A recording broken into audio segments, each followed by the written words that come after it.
तो पर्यावरण के अंतर्गत एक बहुत महत्वपूर्ण टॉपिक है आपका रामसर सम्मेलन, और आर्द्र भूमि को लेकर के लगातार प्रश्न पूछता रहता है। आपका क्वेश्चन आता भी रहता है और हमेशा ये जो है चर्चा में बना रहता है। वर्तमान तक आर्द्र भूमि भारत में रामसर कन्वेंशन के तहत संरक्षित आर्द्र भूमि क्षेत्रों की संख्या जो है 75 हो चुकी है, 75 हो चुकी है। तो आज के सेशन में मैं आप सभी को रामसर सम्मेलन को बिल्कुल याद करवा दूंगा। मेरे साथ व्यतीत किए गए आगामी जो भी आपके एक घंटे, मान लीजिए 1 घंटे का सेशन ये जाता है, आपको सब कुछ याद हो जाएगा, आपके दिमाग में बैठ जाएगा, रट जाएंगे आप। आज के बाद ये टॉपिक नहीं भूलेंगे। एक एक डेट याद करा दूंगा जो इससे जुड़ी हुई है, और जितनी साइट है उसको हम बहुत तेजी से एक बार देखेंगे, फिर अगेन 1-2 बार रिवीजन आप कर लेंगे, फिर नहीं भूलेगा आपको। ठीक है, तो चलिए रामसर सम्मेलन और आर्द्र भूमि संरक्षण को लेकर चर्चा करते हैं। ठीक है, तो पर्यावरण का यह बहुत महत्वपूर्ण टॉपिक है, और सबसे पहले हम एक बार देखेंगे कि आर्द्र भूमि क्षेत्र होते क्या हैं, आर्द्र भूमि क्षेत्र के अंतर्गत क्या क्या चीजें आती हैं, किस तरीके से आर्द्र भूमि क्षेत्र को हम परिभाषित कर सकते हैं, इसके बारे में भी हम एक बार चर्चा करेंगे डिटेल से। ठीक है, एक एक करके हम लोग इसको डिस्कस करेंगे, देखते चले जाएंगे। तो देखिए, आर्द्र भूमि क्षेत्र जो है प्रकृति में पानी को सोखने के लिए और उसको छानने के लिए एक स्पंज का काम करते हैं। ये आप देख रहे हैं, ये जो आप क्षेत्र देख रहे हैं ये आर्द्र भूमि क्षेत्र है आपका, जहां पे जल की नमी युक्त क्षेत्र जो है आपका, आर्द्र मतलब नमी युक्त क्षेत्र। तो एक तरीके से इनको जो है प्रकृति की किडनी कहा जाता है। क्या कहा जाता है? प्रकृति की किडनी के रूप में भी इनको संज्ञा दी जाती है। जिस तरीके से हमारे शरीर का जो ब्लड है किडनी के द्वारा, गुर्दों के द्वारा प्यूरिफाइड होता है। ये तो आपको पता है ना कि जो किडनियां होती हैं हमारे शरीर की, उनका काम होता है हमारे शरीर के रक्त को क्या करना? शुद्ध करना, प्यूरिफाई करना, फिल्टर का काम करती हैं, है ना। उसी प्रकार से पृथ्वी पर जो जल होता है उस पानी को स्वच्छ करने का काम, उसको फिल्टर करने का काम, यह काम पूरी तरीके से आर्द्र भूमि क्षेत्र करती हैं। आर्द्र भूमि क्षेत्र के द्वारा यह काम किया जाता है। ठीक है, तो इसको जो है हम एक एक करके डिटेल से समझने का प्रयास करेंगे, इस पूरे के पूरे सेगमेंट को। ठीक है, चलिए समझते हैं। तो देखिए, सबसे पहली चीज क्या है? आर्द्र भूमि क्षेत्र प्रकृति में पानी को सोखने और छानने के लिए एक विशाल स्पंज के तौर पे है। पानी को सोखते भी हैं और इसको फिल्टर भी करते हैं। ठीक है, पानी को सोखने और इसको छानने के लिए एक स्पंज की तरह काम करते हैं, इसलिए इनको किडनी कहा जाता है। इसके अलावा ये करती क्या क्या है? जो पोषक पदार्थ होते हैं, पोषक पदार्थों की मात्रा को क्या करते हैं? कम करके, तलछटी को हटा करके जल को शुद्ध करने का प्रयास करते हैं। और जब कभी भी बाढ़ जैसी स्थिति बनती है तो बाढ़ जैसी स्थिति में ये जो है नम भूमियां पानी में मौजूद तलछट और पोषक तत्वों को अपने आप में समाहित कर लेती हैं और दूषित पानी को नदियों में जाने से रोकती हैं। तो फिल्ट्रेशन का, वाटर फिल्ट्रेशन का काम जो है आर्द्र भूमि क्षेत्र करती हैं।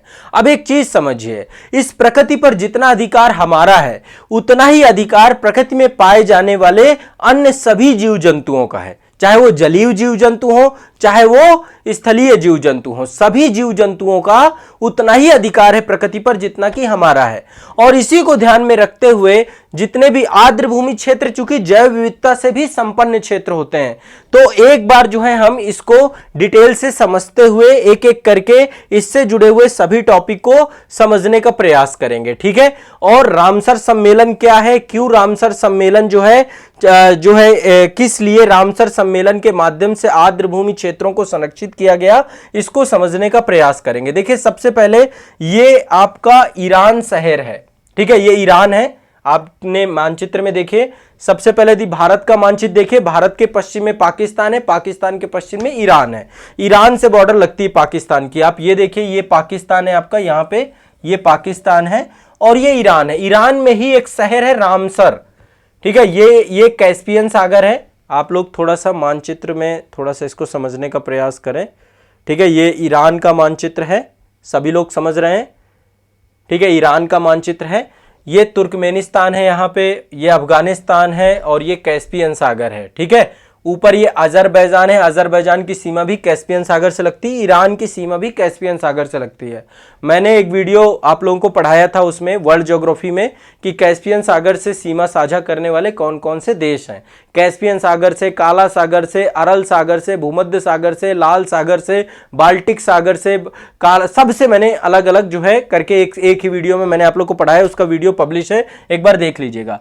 तो ईरान जो है आपका कैस्पियन सागर से लगता है। यहीं पे एक जगह है गिलान, गिलान के पास ही जगह है रामसर। मैं एक बार आपको मानचित्र में जूम करके दिखाता हूं। ये आप देख रहे हैं, ये है आपका गिलान है, गिलान के पास ये रामसर है आपका, यहां पे ये रामसर है। ठीक है, तो रामसर में ही ये कन्वेंशन हुआ था फरवरी 1971 में। ठीक है, ये ध्यान रखिएगा। और इसी कन्वेंशन के तहत ये आप देख रहे हैं बड़ा खूबसूरत शहर है, ये जो व्यू देख रहे हैं आप, ये कैस्पियन सागर है और ये रामसर शहर है ईरान का, तो बड़ा खूबसूरत है। और यहीं पर कन्वेंशन हुआ था आपका आर्द्र भूमियों को लेकर के, यहीं पर एक कन्वेंशन हुआ था, उसी कन्वेंशन के तहत जो है आपका ये मनाया जाता है। तो 1971 में 2 फरवरी 1971 में, एक तो ये डेट याद कर लीजिए, 2 फरवरी 1971 में रामसर कन्वेंशन हुआ था। एक अंतरराष्ट्रीय संधि हुई थी। किस लिए हुई थी अंतरराष्ट्रीय संधि? आर्द्र भूमियों को संरक्षित करने को लेकर के, आर्द्र भूमियों को संरक्षित करने को लेकर, ताकि औद्योगिकरण के परिणाम स्वरूप जो जलवायु परिवर्तन हुआ है, उसके परिणाम स्वरूप जो ग्लोबल वार्मिंग हुई है, उसका दुष्प्रभाव जो है आर्द्र भूमि क्षेत्रों पर जो है संरक्षण के प्रति यदि हम सजग हो जाएंगे टाइमली, तो प्रभाव कम पड़ेगा। तो आर्द्र भूमि और जलवायु परिवर्तन को लेकर के जो आपकी समिट हुई है 2 फरवरी को, ठीक है, 2 फरवरी 1971 में, याद रखना है 2 फरवरी 1971 पे, उस कन्वेंशन के तहत जो है आर्द्र भूमियों को संरक्षित किया जाता है। रामसर कन्वेंशन इसे कहा जाता है। ठीक है, अब हर साल जो है रामसर कन्वेंशन को लेकर के हर साल जो है आपकी समिट होती है और हर साल इसको लेकर एक थीम बनाई जाती है। तो 2019 में आर्द्र भूमि और जलवायु परिवर्तन, ये जो है आपकी थीम थी इसकी, वेटलैंड एंड क्लाइमेट चेंज इसकी थीम थी। फिर 2020 में आर्द्र भूमि और जैव विविधता, वेटलैंड एंड बायोडायवर्सिटी, ये इसकी थीम थी। 2021 में आर्द्र भूमि और जल, वेटलैंड एंड वाटर, ये इसकी थीम थी। तो हर बार जो है इसका हर साल रामसर कन्वेंशन जो है उसमें जितने भी देश हैं सारे देश इसमें जुड़ते हैं। अब इसका एक जो है सचिवालय भी है। ठीक है, थोड़ा सा आप सचिवालय इसका जो है स्विट्जरलैंड में अवस्थित है। ठीक है, इसका सचिवालय आपका कहां पे है? स्विट्जरलैंड में। मैं आपको एग्जैक्ट एक बार बता देता हूं। इसका एक जो है पूरा का पूरा वैधानिक ढांचा भी बनाया गया है और उसी की पूरी जिम्मेदारी होती है कि किस तरीके से इसको काम करना है, किस तरीके से इसको लेकर के संरक्षण की दिशा में प्रयास करना है। ठीक है, तो सबसे पहली बात यहां पे रामसर कन्वेंशन हुआ था 1971 पे और उसी कन्वेंशन के तहत विश्व में जितने भी वेटलैंड एरिया हैं उनको संरक्षित किया जाता है और उसके तहत काम किया जाता है। तो भारत में भी लगातार जो है इसको लेकर काम किया गया है। देखिए एक बार फिर से यहाँ पे वेटलैंड की परिभाषा दी गई है, एक बार देखते हैं। नमी या दलदली भूमि वाले क्षेत्र को क्या बोलते हैं? आर्द्र भूमि क्षेत्र। जो नमी क्षेत्र होते हैं, दलदली, जहां पे जल जो है परमानेंट तरीके से वहां पर उपस्थित होता है और उसी को हम आर्द्र भूमि क्षेत्र कहते हैं। और यहां पर इसके कई सारे लाभ होते हैं। एक तो पहली बात, जल को प्रदूषण मुक्त बनाते हैं, फिल्टर करते हैं इसको, और पूरी तरीके से ये जो है या तो आंशिक तरीके से या तो पूरी तरीके से ये जल से भरा रहता है। और भारत में आर्द्र भूमि क्षेत्र जो है ठंडे और शुष्क इलाकों दोनों क्षेत्रों में पाए जाते हैं। ठंडे इलाकों में भी हैं और शुष्क इलाकों क्षेत्र में भी ये पाए जाते हैं। क्योंकि भारत एक मानसूनीय जलवायु वाला क्षेत्र है तो यहां पे पर्याप्त नमी वेटलैंड एरियाज में बनी रहती है। ठीक है, और एक तरीके से इनको बायोलॉजिकल सुपरमार्केट के रूप में भी देखा जाता है। क्योंकि बायोलॉजिकल सुपरमार्केट का कॉन्सेप्ट इसलिए आता है क्योंकि यहां पे बहुत सारे जलीय जीव और स्थलीय जीव एक साथ साहचर्य में होते हैं। इस कारण से यहां पे बहुत सारे जीवों की उपस्थिति के कारण से खाद्य जाल बनता है जिसको हम फूड वेब कहते हैं। तो यहां पर विभिन्न सारे जीवों की उपस्थिति के कारण से फूड वेब का निर्माण होता है, भोज्य जाल का निर्माण होता है, जिसमें कई सारी खाद्य श्रृंखलाएं सम्मिलित होती हैं। कई सारी इकोसिस्टम के अंतर्गत कई सारी खाद्य श्रृंखलाएं सम्मिलित होती हैं और इस कारण से यहां पर एक फूड वेब का निर्माण होता है। और इसी फूड वेब के निर्माण के कारण से इसको बायोलॉजिकल सुपरमार्केट कहा जाता है। क्या बोला जाता है इसको? Biological supermarket. तो एक तो नाम ये आता है, कभी भी पूछा जाए बायोलॉजिकल सुपरमार्केट क्या है तो आप लोग क्या बताएंगे? ये रामसर कन्वेंशन के अंतर्गत आर्द्र भूमि क्षेत्रों को बोला जाता है। इसको किडनीज ऑफ द लैंडस्केप भी कहा जाता है। किडनीज मतलब भूदृश्य के गुर्दे, किडनी पृथ्वी के गुर्दे के रूप में भी इनको जाना जाता है। ठीक है, ये मैंने आपको बता दिया कि ये क्या करती है? जल चक्र को, जल को शुद्ध करती है और उसको प्रदूषण से मुक्त करती है। तो भूमिगत जल जो आपका जाता है उसको पूरी तरीके से फिल्टर करती है और इसके बाद वो जमीन के अंदर जाता है पानी, तो प्रदूषण को ये मुक्त करती है, जल प्रदूषण को समाप्त करने। इसके अलावा यहां पे बहुत सारी वनस्पतियां, औषधीय पौधे, इनका उत्पादन होता है, इसलिए ये बहुत इंपॉर्टेंट है। ठीक है, इसके अलावा जब कभी भी बाढ़ आती है तो बाढ़ के दौरान भी अतिरिक्त जल को ये अवशोषित करने में भी महत्वपूर्ण भूमिका निभाते हैं। ठीक है, तो इस तरीके से बहुत सारा इनका महत्व है। अब चलिए कुछ क्वेश्चंस हैं, उन क्वेश्चंस के माध्यम से भी आप बहुत सारी चीजें देखेंगे। देखिए एक चीज और है यहां पे, एक जो है थोड़ा सा आप लोगों को एक कॉन्टेक्स्ट में भी आप लोगों को मैं कुछ चीजें बताऊंगा। जैसे इस बार भी क्वेश्चन पूछा गया था रामसर सम्मेलन से, कई बार क्वेश्चन यूपीएससी में पूछा गया है, तो यहाँ पे कई सारे टर्म्स हैं जो कि आप समझने का प्रयास करेंगे। ठीक है, यहाँ पर देखिए अभी हाल फिलहाल में 11 नई आर्द्र भूमियों को रामसर स्थल में क्या किया गया है? अंतरराष्ट्रीय महत्व की आर्द्र भूमियों में शामिल किया गया है। कितने को? 11 को। तो ऐसे में संख्या कितनी हो चुकी है? 75। ये देख रहे हैं आप, ये टोटल इंडिया की है और यहां पे लिस्ट बनी है, मैं एक एक लिस्ट करके आपको बताता जाऊंगा। आप जो है ये आपकी लिस्ट है, ये आजाद आईएएस एकेडमी के टेलीग्राम चैनल पे मैं डाल भी दूंगा। ठीक है, ताकि आप, क्योंकि 75 पूरी की पूरी, लेकिन एक बार मेरे साथ रिपीट कर लीजिएगा। एक बार रिपीट कर लेंगे तो और बेहतर हो जाएगा, आपको याद हो जाएगा। ठीक है, बाकी आजाद आईएएस एकेडमी के टेलीग्राम चैनल पे मैं पूरी लिस्ट डाल दूंगा ताकि रामसर सम्मेलन को लेकर आपको कोई त्रुटि ना रहे, कोई दिक्कत ना रहे। ठीक है, तो यहां पर यह भी ध्यान में रखेंगे, रामसर सम्मेलन को लेकर ये मैं आपको लिस्ट डाल दूंगा।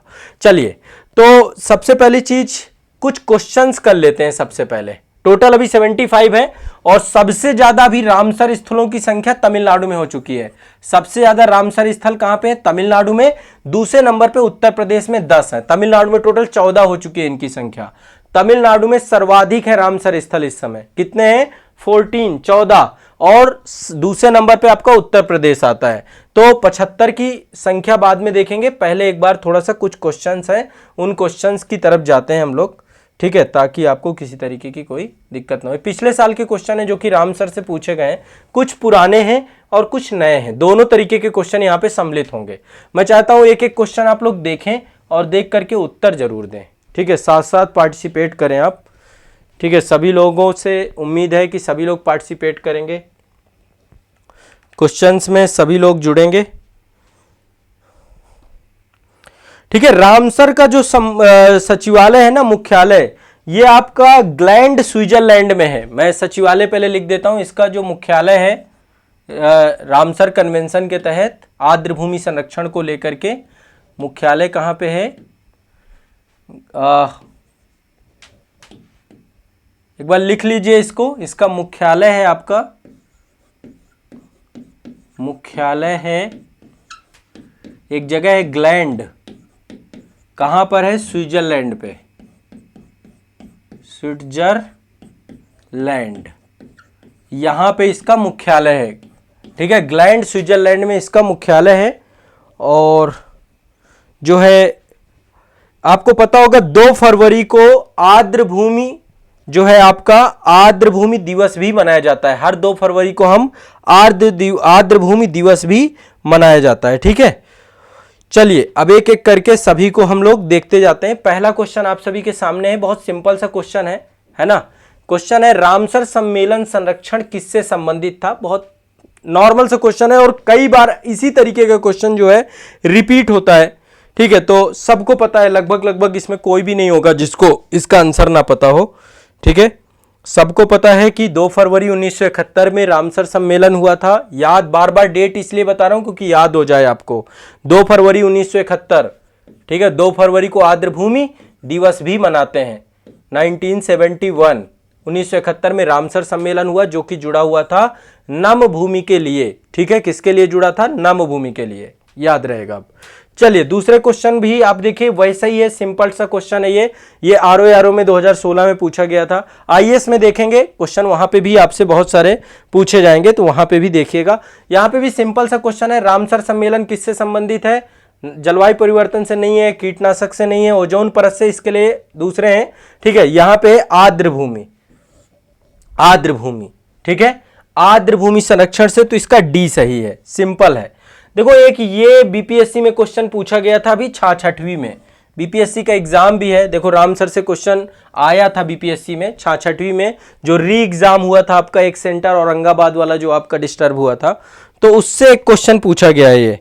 ठीक है, आप में से यदि कुछ बिहार वाले बच्चे हो, इसको रट डाला हो, किसी को पता हो तो बताओ, नहीं तो फिर मैं बताता हूं। ठीक है, एक बार बताइए सभी लोग, बिहार वाले बच्चे होंगे यहाँ पे, बिहार वाले हैं क्या? तीसरे का बताइए, रामसर सम्मेलन कहां हुआ था?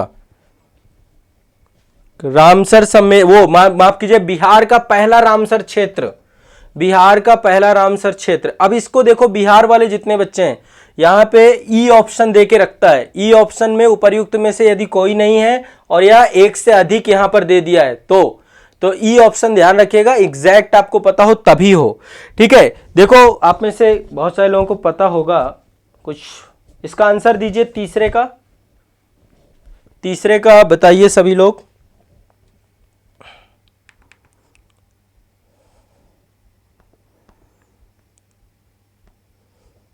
तीसरा वाला स्किप कर रहे हैं, नेहा कश्यप जी। तीसरे का सी, भागलपुर ना, किसी को नहीं पता? चलो याद कर लो, बिहार वाले बच्चे जितने भी हैं सब याद कर लेंगे। बिहार में रामसर स्थल जो है काबर ताल, ठीक है, कौन सा है? काबर ताल। काबर ताल आर्द्र भूमि जो है आपका, ये कहां अवस्थित है? बेगूसराय जिला में। कहां स्थित है? बेगूसराय में। कहां अवस्थित है? बेगूसराय में, ध्यान रखिएगा। ठीक है, बेगूसराय में ये अवस्थित है आपका, और बिहार का पहला रामसर स्थल है ये, बेगूसराय में अवस्थित है। ठीक है, तो इसका क्या होगा? ए सही है, काबरताल आर्द्र भूमि क्षेत्र, काबरताल आर्द्र भूमि क्षेत्र, याद रखिएगा। अगला है वेटलैंड दिवस। आर्द्र भूमि दिवस कब मनाया जाता है? आर्द्र भूमि दिवस कब मनाया जाता है? ठीक है, अभी मैंने इसका आंसर बता दिया, इससे आसान आंसर कुछ नहीं हो सकता है। मैं इसको आगे बढ़ता हूं, 2 फरवरी को। ठीक है, तो 2 फरवरी को ये आपका मनाया जाता है। ठीक है, आर्द्र भूमि दिवस। नेक्स्ट है, अगला है, निम्नलिखित राज्यों में से किसमें भारत की सबसे बड़ी अंतर्देशीय लवणीय आर्द्र भूमि है? ठीक है, निम्नलिखित राज्यों में से, अब देखो यहां पर आपको पता है कि यहां पे लवणीय बात कर रहा है, तो या तो कोई ये तटीय होगा, गुजरात में चूंकि तट है आपका, है ना। अभी ये चिल्का वाला क्षेत्र आंध्र प्रदेश ऑप्शन में है नहीं, हरियाणा में लवणीय की ऑप्शंस कम हैं, राजस्थान में एक दफे हो सकता है कई सारे। ठीक है, लेकिन इसका सही आंसर जो है आपका, जो आर्द्र भूमियों के अंतर्गत सर्वाधिक क्षेत्र वाला जो लवणीय स्थान है उसका है गुजरात का। नंबर 1 पे गुजरात है, नंबर 2 पे आंध्र प्रदेश है, नंबर 2 पे आंध्र प्रदेश है। ठीक है, तो ये आपको ध्यान रखना है, पहले नंबर पे गुजरात है, दूसरे नंबर पे आंध्र प्रदेश है। तो सबसे बड़ी अंतर्देशीय लवणीय आर्द्र भूमि है आपकी गुजरात में। ठीक है, यहां पे इसका ए सही होगा। अब यहां पे देखिए, यहां पे कह रहा है निम्नलिखित में से किन आर्द्र भूमि क्षेत्रों को रामसर का दर्जा प्राप्त है? किसको रामसर का दर्जा प्राप्त है? अब ये आपको रटे होने चाहिए, तब आप इस तरीके के आंसर कर सकते हैं। ठीक है, चिल्का झील को, लोकटक को, केवलादेव को, बुलर झील को। यदि आपको 75 के 75 पता है तब तो आप कर पाएंगे, अन्यथा की स्थिति पे गड़बड़ा जाएगा आपका। देखो चिल्का है इसमें, अब आपको एक बार मैं इसीलिए 75 के 75 आपको भी याद करा दूंगा। चिल्का है इसमें, चिल्का आपका उड़ीसा में है, सबको पता है। यहां पे बुलर झील जम्मू कश्मीर में है, ये भी है। केवलादेव आपको पता है, केवलादेव राष्ट्रीय उद्यान है, ये भी है आपका। और लोकटक आपका ये मणिपुर में है, तो केवलादेव भी है, ये चारों हैं। तो इसका सही आंसर डी हो जाएगा। क्वेश्चन बहुत कठिन नहीं था, बट आपको पता होने चाहिए। चलो एक काम करते हैं, एक बार थोड़ा सा फास्ट देख लेते हैं कि कौन कौन सी हैं। याद करने की कोशिश मत करना, एक बार बस देख के फिर अगेन रिवीजन करना, ठीक है। क्या करना? रिवीजन करना। यहां पे लिस्ट में आपको एक बार दिखा रहा हूं, ये लिस्ट है आपकी सभी की, ठीक है। 75 है, थोड़ा सा फास्टली हम देखेंगे। ये मत डरना कि ये याद होगा, ये याद नहीं होगा, इस तरीके से डरना मत। चलो एक बार देखते हैं सारे के सारे। अगला है आपका, ये यहां पे देखिएगा, पहला है चिल्का झील। चिल्का झील आपका उड़ीसा में है, 1981 में घोषित किया गया था चिल्का झील को। चिल्का झील आपकी उड़ीसा में है, 1981 पे इसको घोषित किया गया था। कब घोषित किया गया था? 1981 पे। चिल्का झील को 1981 पे घोषित किया गया था आपका 1981 में, ठीक है, ध्यान रखिएगा, चिल्का 1981। इसके बाद है केवलादेव राष्ट्रीय उद्यान, आपका राजस्थान में पड़ता है, यह भी 1981 में, ठीक है। केवलादेव राष्ट्रीय उद्यान राजस्थान 1979। लोकेशंस भी देखते जाइएगा। मैं आपको एक होमवर्क भी सौंपूंगा। होमवर्क क्या रहेगा आप लोगों का? इस सब को मैप में दिखाना होगा। जितने भी रामसर साइट्स हैं सब लोग मानचित्र पे आप लोग इनको दिखाएंगे। मैं आपको होमवर्क दूंगा इसका, ठीक है। इसके बाद लोकटक झील जो आपकी है, लोकटक झील आपकी ये मणिपुर में है। लोकटक कहां है? पे मणिपुर, 1990 में, ठीक है। तीसरे नंबर पे लोकटक 1990 मणिपुर। इसके बाद है बुलर झील। बुलर झील जम्मू कश्मीर 1990। बुलर झील जम्मू कश्मीर 1990। इसके बाद हरिके झील, हरिके आपका पंजाब में है, 1990। हरिके पंजाब 1990। इसके बाद है आपका सांभर झील, सांभर राजस्थान में है, 1990। इसके बाद कांजली झील, कांजली झील पंजाब में है, सन 2002 में बनी। इसके बाद रोपड़, रोपड़ आर्द्रभूमि, रोपड़ आपकी इंडस वैली सिविलाइजेशन की साइड भी है। रोपड़ आपका पंजाब में है, 2002 में ये भी बनी। इसके बाद कोलोरू झील आर्द्रभूमि क्षेत्र में आई, आंध्र प्रदेश, 2002। कोलोरू आपको पता है। दीपोर व्हील ये असम में पड़ता है, इसको गहन व्हील भी बोलते हैं, दीपोर व्हील भी है, असम 2002। तो दीपोर व्हील असम 2002। इसके बाद पोंग बांध झील, पोंग बांध झील हिमाचल प्रदेश में है, 2002। इसके बाद सो मोरारी झील ये आपकी लद्दाख में पड़ती है, 2002। अष्टमुडी झील सबको पता है केरल में है, 2002। सस्तम कोट्टा झील केरल में है, 2002। बेम्बनाद कोल आर्द्रभूमि क्षेत्र केरल में है, बेम्बनाद भी आपको पता है केरल में। तो केरल की ये आपको 3 साइटें हैं, अष्टामुडी, सत्तमकोट्टा और बेम्बनाद, ये तीनों आर्द्रभूमि क्षेत्र में है। भोज आर्द्रभूमि क्षेत्र मध्य प्रदेश, 2002। भितरकनिका मैग्रोव उड़ीसा, 2002। इसके बाद आपका पॉइंट कैलिमर वन्य जीव एंड पक्षी अभ्यारण्य तमिलनाडु, 2002। इसके बाद पूर्व कोलकाता आर्द्रभूमि क्षेत्र पश्चिम बंगाल, 2002। इसके बाद चंदेटल आर्द्रभूमि क्षेत्र हिमाचल प्रदेश, 2005।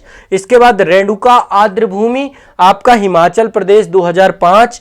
होकेरा आर्द्रभूमि जम्मू कश्मीर, 2005। इसके बाद सूरीसर और मानसर झील जम्मू कश्मीर, 2005, ठीक है। इसके बाद रुद्र सागर झील त्रिपुरा, 2005। ऊपरी गंगा अपर गंगा नदी ये भी आपका उत्तर प्रदेश, 2005। नल सरोवर पक्षी अभयारण्य गुजरात, 2012। इसके बाद सुंदर वन का डेल्टा पश्चिम बंगाल, 2019। अब देखो इधर बहुत तेजी से बनाए गए हैं। इधर आपको अभी हाल ही में 11, 10, 15, 20, 25, 30 स्थल अभी घोषित किए गए हैं, ठीक है। तो 2019 के बाद अब देखोगे संख्या बढ़ जाएगी। 2019 से पहले केवल इनकी संख्या 26 थी। 2019 से पहले इनकी संख्या केवल 26 थी। अब देखिएगा लगातार इनकी संख्या बहुत तेजी से बढ़ेगी। टोटल 75 हो चुके हैं अभी तक।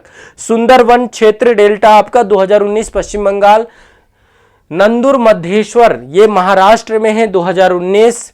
केशोपुर मियामी कम्युनिटी रिजर्व ये आपका पंजाब, 2019। नागल वन्यजीव अभयारण्य पंजाब, 2019।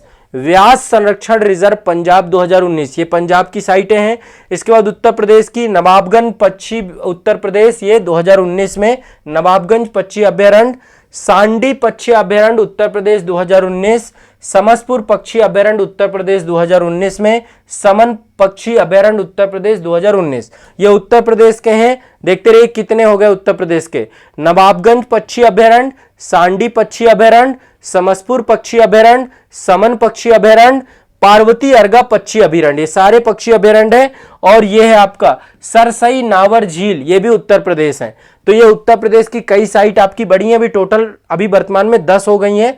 आसन कंजर्वेशन रिजर्व ये आपका उत्तराखंड में 2020, काबर ताल झील बिहार 2020, लोनार झील महाराष्ट्र 2020, सुर सरोवर झील उत्तर प्रदेश 2020, सोकर आर्द्रभूमि क्षेत्र लद्दाख 2020। ठीक है, सोकर आर्द्रभूमि क्षेत्र लद्दाख 2020। देखते रहिएगा, एक बार याद, मतलब ऐसे डरिए मत कि भूल जाएगा, एक बार रिवीजन बस पढ़ना है, वहां पे याद आ जाएगा। एग्जाम हॉल पे आपको एक बार पढ़ लेना है, एक दो बार रिवीजन कर लीजिएगा बस।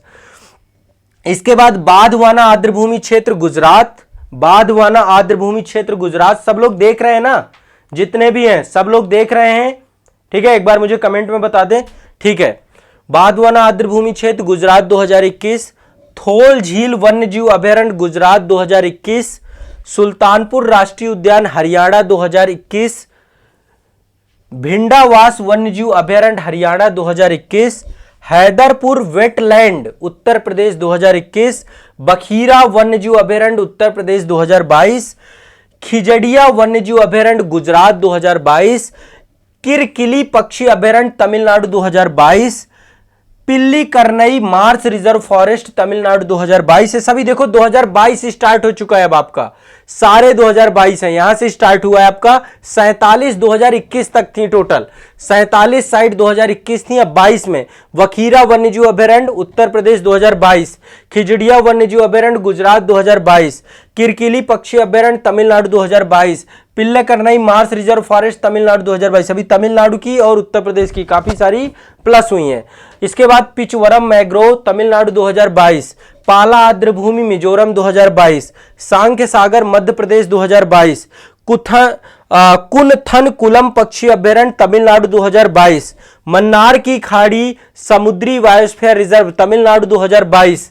इसके बाद उदय मार्थमपुरम पक्षी अभयारण्य तमिलनाडु 2022, वेंदान थंगल पक्षी अभयारण्य तमिलनाडु 2022, वेलोड पक्षी अभयारण्य Tamil Nadu 2022, Veluthunnur wetland complex Tamil Nadu 2022, Satkosia gorge Odisha 2022, Nanda झील गोवा 2022, रंगनाथिलु बीएस कर्नाटक 2022, सिरपुर आर्द्रभूमि मध्य प्रदेश 2022, टंपारा झील उड़ीसा, ये आपका 2022 में भी अगस्त में बनी है, 13 अगस्त में। देखो ये सारी अब नई है आपकी, ये सारी अगस्त में अभी घोषित हुई है, ध्यान रखिएगा। टंपारा झील उड़ीसा 13 अगस्त 2022 को, हीराकुंड रिजर्व उड़ीसा 13 अगस्त 2022 को, अनसुपा झील उड़ीसा 13 अगस्त 2022 को, यशवंत सागर मध्य प्रदेश 13 अगस्त 2022 को, चित्रागुंडी पक्षी अभयारण्य तमिलनाडु 13 अगस्त 2022 को। इसके बाद है सुचंद्रिम थेरेरू वेटलैंड कॉम्प्लेक्स तमिलनाडु 13 अगस्त 2022 को। इसके बाद बुडुवूर पक्षी अभयारण्य तमिलनाडु 13 अगस्त 2022 को। इसके बाद कांजीर कुलम पक्षी अभयारण्य तमिलनाडु 13 अगस्त 2022 को। ये सारी देखे 13 अगस्त को बड़ी संख्या में साइट्स आपकी हुई हैं। थाड़े क्रीक महाराष्ट्र ये भी 13 अगस्त 2022 को। Haigam wetland conservation reserve Jammu Kashmir 13 अगस्त 2022 को। और ये 15वीं है आपकी, 75वीं है, 75 आपकी है Salbug wetland conservation reserve Jammu Kashmir 13 अगस्त 2022 को। ये टोटल 75 है, टोटल 75 है। डरना नहीं है, बट आपको पता होनी चाहिए। जब तक पता नहीं होगा तो वो फिर कहीं ना कहीं पे गड़बड़ कर दोगे यदि कभी भी लिस्ट आ गई।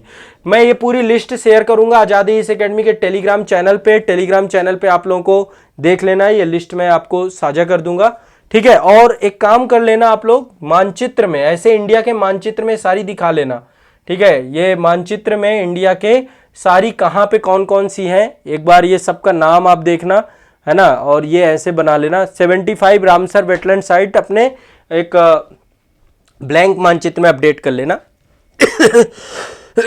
एक में ज्यादा हो जाएगी तो आधी आधी कर लेना, है ना, आधी आधी कर लेना। मैं लिस्ट आपके साथ शेयर कर दूंगा, आजादी इस एकेडमी के टेलीग्राम चैनल पे लिस्ट मिल जाएगी।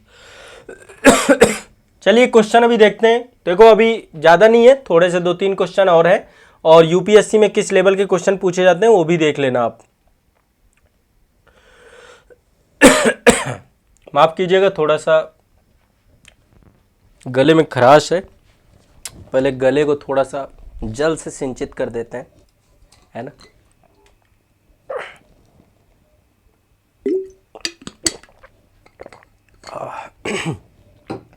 लगातार बोलते बोलते निश्चित तौर पे थोड़ा सा गले को दिक्कत तो होती है। अब ये क्वेश्चन देखो आप लोग, ये यूपीएससी का है और कई बार पूछा जा चुका है, कई बार पूछा जा चुका है। ये क्वेश्चन देखो आप लोग, देखो ये क्वेश्चन सभी लोग देखेंगे, 8 नंबर क्वेश्चन 2014 में है। यहां पे ये यूपीएससी का लेवल है, थोड़ा सा इसको समझने का प्रयास करो। क्वेश्चन सभी को दिख रहा है, ये है, यदि अंतरराष्ट्रीय महत्व की किसी आर्द्र भूमि को मॉन्ट्रियो रिकॉर्ड के अधीन लाया जाता है तो इससे क्या अभिप्राय है। ठीक है, यहां पे मॉन्ट्रियो रिकॉर्ड की बात की गई है।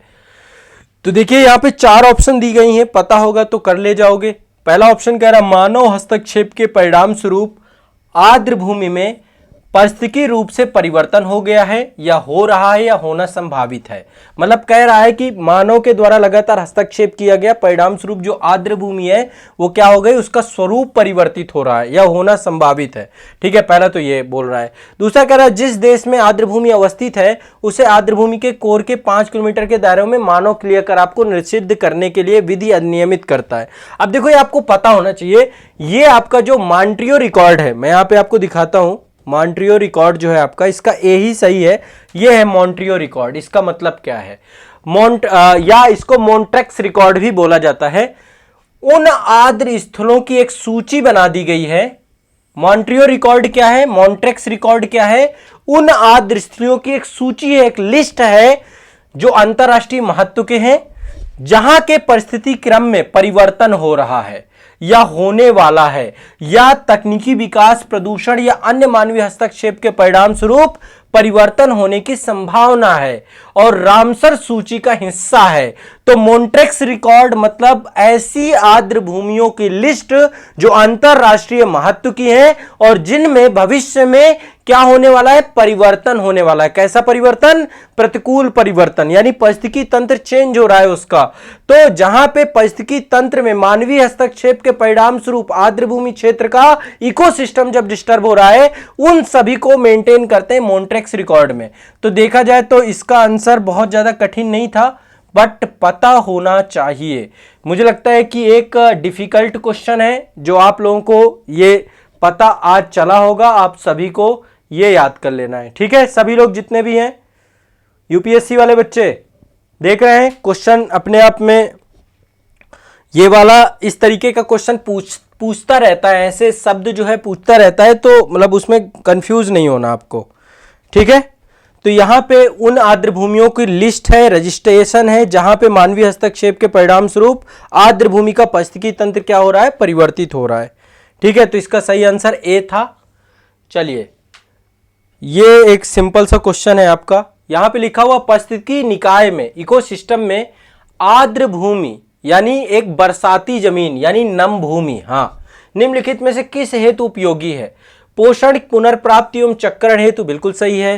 पौधों द्वारा अवशोषण के माध्यम से भारू धातुओं को अवमुक्त करने हेतु, तलछट को रोककर नदियों तथा गादीकरण को कम करने हेतु। तो देखिए मतलब कि ये तीनों के लिए उपयुक्त है। आपको पता होगा कि जो आर्द्र भूमि क्षेत्र है ये जल चक्रण, जैसा कि मैंने शुरुआत में ही बताया कि ये क्या करते हैं, फिल्ट्रेशन का काम करते हैं, है ना, और पानी सोखने का, छानने का काम करते हैं। विशाल स्पंज के रूप में ये अवस्थित हैं और इनके द्वारा जो पोषक पदार्थ होते हैं उनकी मात्रा को कम किया जाता है, तलछट को हटा दिया जाता है, ताकि जो नदियों में पानी जाता है वो फिल्टर होकर के जाता है और वहां पर जो है आपका गादीकरण कम हो जाता है। तो ओवरऑल इसके तीनों ये सही होंगे, इसका सही होगा ऑप्शन डी, है ना। उपर्युक्त सभी के लिए आपका आर्द्र भूमि क्षेत्र उपयोगी होता है। तो ये शुरुआत में मैंने आपको बताया था, देखो इससे क्वेश्चन आया है आपका। अगला क्वेश्चन है आपका, ये क्वेश्चन आईएएस में पूछा गया था, तो देखो ये क्वेश्चन भी थोड़ा सा ध्यान से समझो, यूपीएससी का क्वेश्चन है। ठीक है, यहां पे थोड़ा सा डेटा वाली बात है, यदि आपको डेटा पता होगा तो ये क्वेश्चन आप कर पाओगे। डेटा देखो समय के साथ बदलता रहता है। तो ये क्वेश्चन 2012 में पूछा गया था। ठीक है,